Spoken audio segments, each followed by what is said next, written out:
Hey everyone, my name is Derek and I'm a Master of Interaction Design student and the team lead of our project SeaSaw. So throughout this video, I'm going to be running you through what SeaSaw was initially planned out to be, how it developed through our various iterations, the problems that we ran through while developing it, as well as what we finally ended up presenting during our week 13 exhibit. What was SeaSaw actually supposed to be?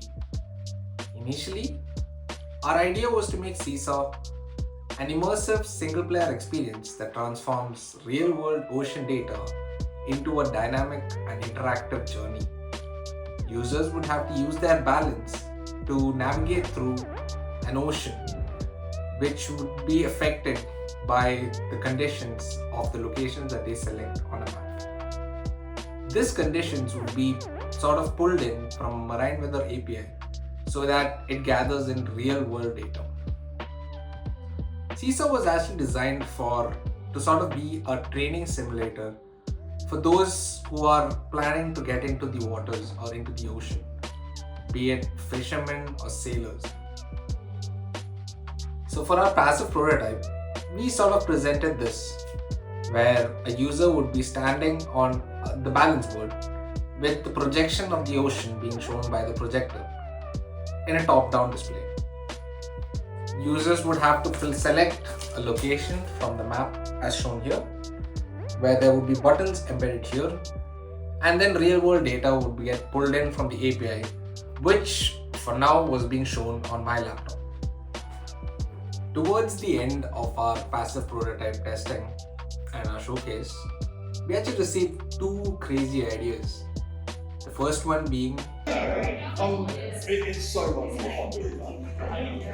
Why not let them swing around? you know what, I actually agreed to that. It would be fun spinning around. So working towards our mid-fidelity prototype, we sort of made a significant number of changes to what our product SeaSaw looked like in the passive prototype. Firstly, we 3D printed the base of our board. So this base would actually host our accelerometer as well as our Arduino, and it would be modular in structure so that it can just be screwed in to our balance board. This base was also designed to be hemispherical in shape so that it would imitate a real-life balance board. Secondly, we decided to bring in enhanced collaboration into what SeaSaw was initially designed to do. What does this mean?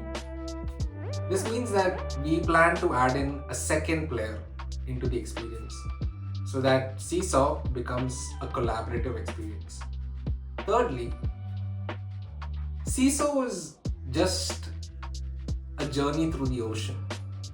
After a while of testing it, we ourselves got sort of bored of the system. So then, how do you make it more engaging? We decided to gamify it.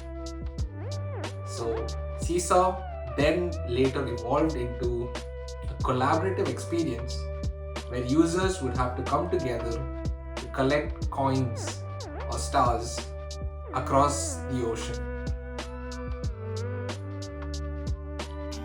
So circling back to those two ideas that we received, here's actually the second one. Also, no one wants to balance looking at the floor. Right, so the whole projecting on the floor underneath where you're balancing doesn't make any sense, right? That is true as well. Nobody actually wants to look down and sort of experience the whole thing. They would want to look forward and balance. So, working towards our final prototype, we again made a lot of changes. First, we changed the POV where users would be able to look forward instead of downwards. This was initially done by placing the projector behind and changing the view on Unity. But then we realized that when users would stand in front of the projector, it would sort of create shadows on the screen. This is when we approached the teaching team to use the huge display in the workshop, and thank you for allowing us to do that, because I feel like without that our experience would not have been how it was in the final exhibit day. Secondly, we decided to scrap the whole data physicalization aspect because even though we were able to get in the data, we were unable to sort of physicalize it. Though I was able to turn on and off something as small as this that I got from ETSG, we didn't think that this would affect a user during their experience using SeaSaw. Thirdly, I worked on making the game look more like a game. So this involved creating a lot of UI elements which I would display on whatever site this is. I think our exhibit was a huge success. People came in, had a lot of fun, experienced what we intended to build, and then most of all, they actually figured out multiple ways of communicating. And I feel like that was a success. We did end up winning People's Choice, but the fact that I got to spend a whole day explaining to people about our project and what we worked through the whole semester, I take that as a win. I am recording this video before we start making our project, and at the end I feel like I'm going to review this footage again. Okay. My initial thoughts, it's a very crazy idea. It's going to be very hard to build, but I believe in you, future me, and our team. I believe in us. Hopefully we're able to finish it off. This if it turns out to be a good project, this is going to be in my final video.